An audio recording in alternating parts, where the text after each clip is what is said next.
fonema dotados de significación léxica y gramatical. Las palabras poseen otras características. El fonema posee una organización rigurosa. Se puede aislar de la cadena oral haciendo una pausa antes o después de ella. Para entender la formación de las palabras es necesario definir qué es un lexema. El lexema es la palabra dotada de significación léxica y gramatical. Y el morfema es una partícula que, situada antes o después de ella, modifica la significación léxica. Para la formación de las palabras se puede dar a través de la innovación de términos, por medio de términos tecnológicos o de nuevas herramientas, o a través de la formación a partir de palabras que ya existen. Existen varios tipos de palabras. Las palabras simples o primitivas, que son aquellas en las cuales el lexema aparece solo sin que un morfema lo modifique. En español existen tres procedimientos para la formación de las palabras. Está la composición, que se da cuando se unen dos o más lexemas, como aquí, boca, calle. Se da por medio de la unión de dos o más lexemas. Y la derivación, que se da por medio de la unión de un lexema con uno o varios morfemas. Depende de su ubicación, puede ser prefijo, sufijo o infijo. En este caso es sufijo. Y por medio de la parasíntesis, que se da por la unión de dos o más lexemas con la unión de uno o más morfemas, como en este caso. Tiene el lexema pique y el lexema pete. Y el morfema era pica, pedrito. Mi nombre es Raúl Villarreal. Vengo a exponerles sobre las palabras homófonas y las palabras compuestas. Las palabras homófonas son aquellas palabras que suenan iguales, pero su significado es diferente. Proviene del griego. Homo significa igual, fonas significa sonido. Ejemplos de algunas palabras homófonas que causan mayor confusión son casa, recinto o vivienda. Casa, del verbo casar. A, de proposición. A, del verbo hacer. Habría, del verbo abrir. Y habría, del verbo haber. Algunas palabras homófonas que se escriben iguales también son denominadas palabras homográficas. Un ejemplo de ellas es armar, de ensamblar algo, y armar, de armarse con algún arma. Palabras compuestas. Las palabras compuestas son aquellas que están formadas por dos o más palabras simples. Las palabras simples son aquellas que en su estructura no están formadas por más de una palabra, por decir blanco o negro. Normas de acentuación. En general, la primera palabra no lleva acento. 17º. Podemos ver que la primera palabra la primera palabra compuesta no lleva el acento. 17º, sí. 100 pies. Pies lleva el acento. Las palabras compuestas unidas por un guión lleva la tilde si estas ya la tenían. Teórico práctico, físico químico. Cuando terminan en las palabras, los adjetivos que terminan en mente llevan el acento, o sea, la tilde, solo si estas las tenían anteriormente. Por ejemplo, dócilmente, útilmente. Las palabras compuestas, donde hay un verbo y un complemento, no llevan el acento. Por ejemplo, sábelo todo. Esta ha sido toda mi exposición, espero que les haya gustado. Mi nombre es Alexandra Paola Guerrero. Hoy les voy a exponer sobre los sinónimos y antónimos. Los sinónimos son expresiones o palabras que tienen un significado entre sí y pertenecen a la misma categoría gramatical y de uso literario. Pueden ser total o pueden ser parciales. Total son las más frecuentes que podemos utilizar. Son intercambiables, como por ejemplo marido, esposo, bonito, hermoso, educar, enseñar, hurtar, robar. Y las parciales son las más comunes en los casos, pueden ser alternativas, como por ejemplo se ha alterado al correr la noticia de mi trabajo, enfadado o alterado, se ha alterado o se ha enfadado. Se puede repetir, se ha enfadado al correr la noticia en mi trabajo. Como otro ejemplo, el presidente ha alterado los planes cambiados. El presidente ha alterado los planes. Lo podemos modificar diciendo el presidente ha cambiado los planes. Y pueden ser alternativas. Tarea, ejercicio, trabajo consiste en reponer la existencia. Entonces, tarea, ejercicio y trabajo son alternativas. Otro ejemplo podemos ver, no encuentro el dinero. Lo podemos cambiar por no encuentro la plata o el bien. A continuación vamos a ver las palabras antónimas. Las palabras antónimas. Las palabras antónimas son aquellas palabras cuyo significado será contrario u opuesto. Suelen ser complementarias, recíprocas o graduales. Se pueden clasificar por su forma, por su léxico o formología.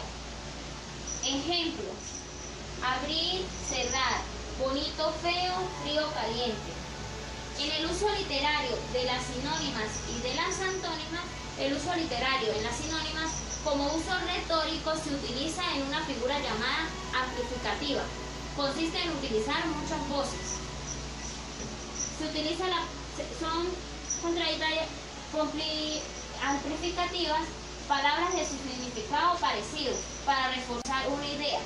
Y en las antónimas es la base de una figura retórica denominada antítesis, que es contraponer ideas, conceptos y frases. Bueno amigos, esta fue mi exposición. Muchas gracias. Jairo García, y mi punto a exponer es la sintaxis y la formación y clasificación de las oraciones.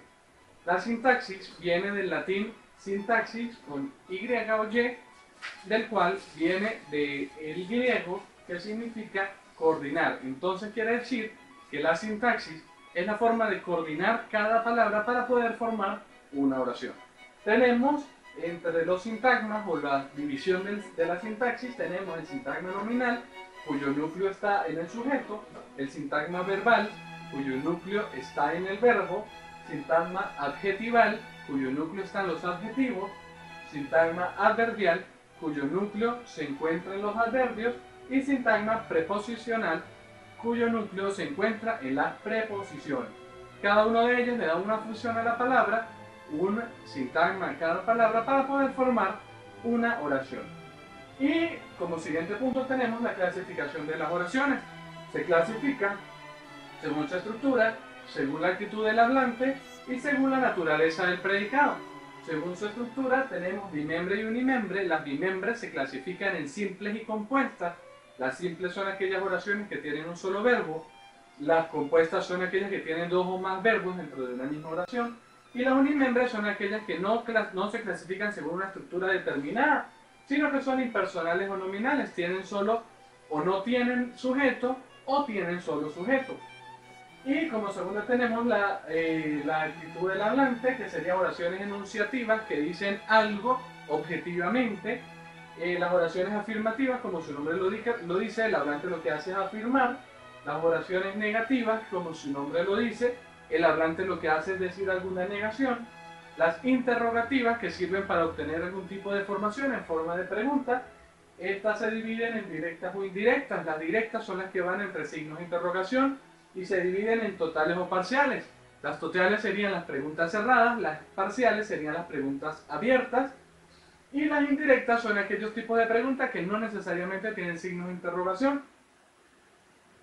También tenemos las oraciones exclamativas, que es donde el hablante lo que hace es dar alguna exclamación, van siempre en signos de admiración. Las oraciones exhortativas refieren exactamente cuando el hablante hace alguna orden o mandato. También tenemos las oraciones desiderativas, que es donde el hablante lo que hace es expresar algún deseo que tenga. Y las oraciones dubitativas, que son las oraciones que el hablante refleja una duda. Estas son las oraciones, la clasificación según las actitudes del hablante. Y también tenemos las oraciones según la naturaleza del predicado. ¿Qué significa? Las oraciones copulativas son aquellas oraciones que están con verbos copulativos. ¿Cuáles son los verbos copulativos? Ser, estar y parecer. Sería una oración copulativa. Las oraciones predicativas son aquellas oraciones que se encuentran con verbos predicativos. ¿Cuáles son los verbos predicativos? Todos, excepto los copulativos, que son ser, estar y parecer. Las oraciones transitivas son aquellas oraciones que están compuestas por un verbo transitivo y generalmente tienen complemento directo. Por ejemplo, encontré una oferta. Las oraciones reflexivas son aquellas oraciones que refieren a que el sujeto se está haciendo él mismo la acción del verbo. Por ejemplo, María se peina. Oraciones recíprocas son aquellas oraciones en donde dos o más sujetos reciben la acción del verbo. Por ejemplo, los jugadores se saludan. Las oraciones intransitivas son aquellas oraciones que están compuestas por verbos intransitivos y generalmente carecen de complemento directo. Por ejemplo, tenemos mañana iremos al parque. Y las oraciones pasivas, que son donde el sujeto recibe todo la acción del verbo. Como por ejemplo, el libro es leído por Pedro, y entre ellas tenemos las oraciones pasivas analíticas y las oraciones pasivas reflejas. Las pasivas analíticas son aquellas que están formadas por ser, estar, más el participio. Y siempre van con la preposición por. Como ejemplo, los árboles fueron talados por los hombres. Y las oraciones pasivas reflejas son aquellas que siempre van formuladas con la preposición se, más un verbo en tercera persona. Como por ejemplo, el decreto se publicó ayer. El decreto se publicó anoche, por ejemplo. Entonces vemos que la sintaxis nos ayudan a la formación, en la clasificación de las oraciones, y la clasificación la tenemos según su estructura, según la actitud del hablante y según la naturaleza de su predicado. Muchas gracias. De la sección 3, en la especialidad de Derecho, en el programa de distancia y en la asignatura de Comunicación Oral y Escrita. El día de hoy voy a conversar sobre la estructuración de los párrafos. Vamos a comenzar por lo primordial, vamos a definir lo que es el párrafo. Tenemos que en un grupo de palabras es un texto escrito que expresa una idea o un argumento. Este a su vez está compuesto por un conjunto de oraciones o un periodo oracional que comienza con letra mayúscula y termina en un punto y aparte, pero es también una unidad de texto y una unidad de información. También podríamos decir, por favor, vuelve atrás. También podríamos decir que es una unidad de pensamiento y sentimiento, la cual forma la unidad de expresión en el lenguaje escrito. Dicha unidad está integrada por dos elementos. El primero, podríamos decir que es el enunciado principal y los enunciados secundarios, los cuales complementan al principal. Por favor. La estructura interna del párrafo. Tenemos la idea principal.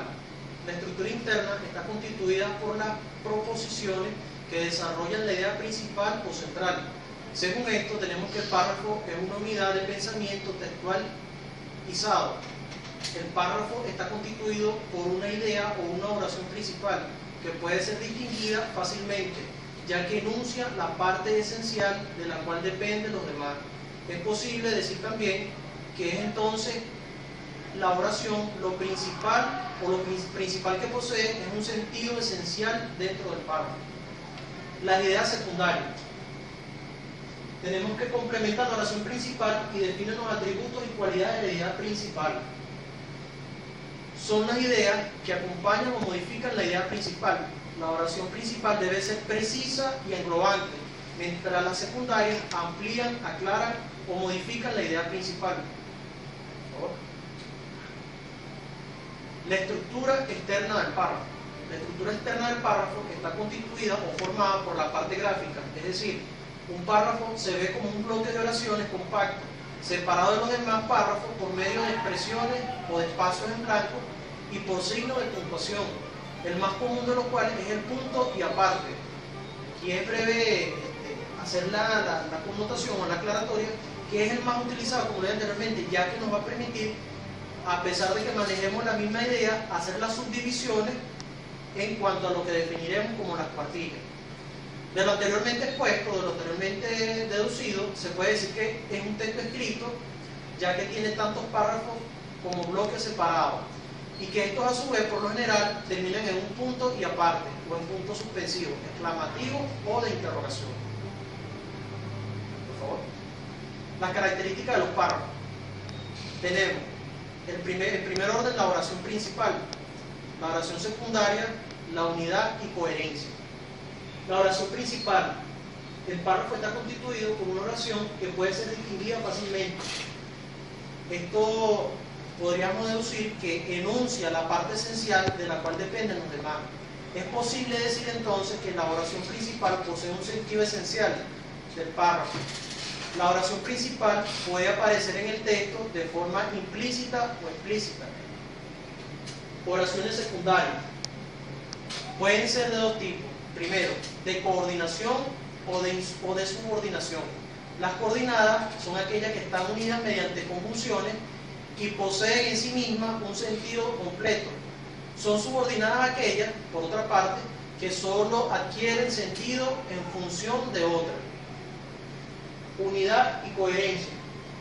Tenemos que consiste en la referencia común de cada una de sus partes, es decir, que la oración principal como la secundaria se refieren a un solo hecho. La coherencia es la organización apropiada de las oraciones de tal forma que el contenido del párrafo debe ser lógico, claro y extendible o entendible. Por favor. Como condiciones básicas para la conformación de un párrafo, podríamos decir o definirla de la siguiente manera. Primero, la unidad. El párrafo debe presentar una idea básica en torno a la cual se construye su desarrollo. También tenemos el dinamismo, que es la existencia en sí misma del desarrollo de la idea central, lo que hace que el pensamiento progrese de manera lógica y racional. La coherencia. La coherencia vendría siendo la capacidad para mantener al lector bien orientado en todo momento, permitiéndole el seguimiento de la totalidad o de la totalidad de lo que se esté exponiendo. El funcionamiento. El párrafo ha de mantener orden y coherencia internamente en relación con los demás párrafos, de lo que estaba conversando anteriormente, de que tiene que haber una correlación o una relatividad entre lo que son las ideas entre uno y otro. Los tipos de párrafos. Tenemos el párrafo introductorio, el cual se utiliza para plantear la tesis o problema que se va a tratar y para anunciar el desarrollo posterior. Ejemplo, el propósito de este libro puede definirse como una precisión muy breve, ayudando al lector a dominar nuestro idioma de manera fácil, rápida y segura. El párrafo de desarrollo. Por lo general dedicamos varios párrafos para el desarrollo del tema que vamos a tratar. Estos párrafos pueden construirse mediante el comentario de un hecho, la enumeración de los diversos aspectos de un problema o bien mediante la ejemplificación o demostración o argumentación de la explicación de un procedimiento, entre otros. También tenemos el párrafo de conclusión. La conclusión o párrafo final no es más que un escrito donde se emplea para resumir o que se emplea para resumir las ideas principales, bien sea para hacer el comentario, lo cual va al final de un escrito.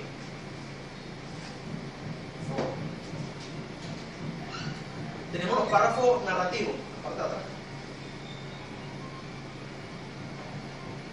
Párrafo narrativo, también llamado cronológico, el cual está formado por una secuencia de afirmaciones que no requieren garantía o demostración de sus habilidades.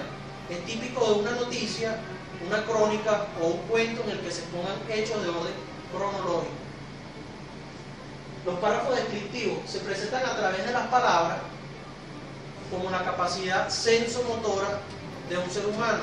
Un párrafo descriptivo potencial es el uso de la palabra y representa o presenta una imagen sensorial ante los lectores o receptores. Los párrafos argumentativos, cuyos objetivos son la expresión de opiniones o rebatirlas con el fin de persuadir a un receptor. Es cuando una discusión entre dos o más personas sobre alguna idea o un hecho, o se utiliza cuando se produce la discusión entre una persona o varias. También tenemos los párrafos expositivos, que sirven para explicar o desarrollar más ampliamente lo que se está presentando.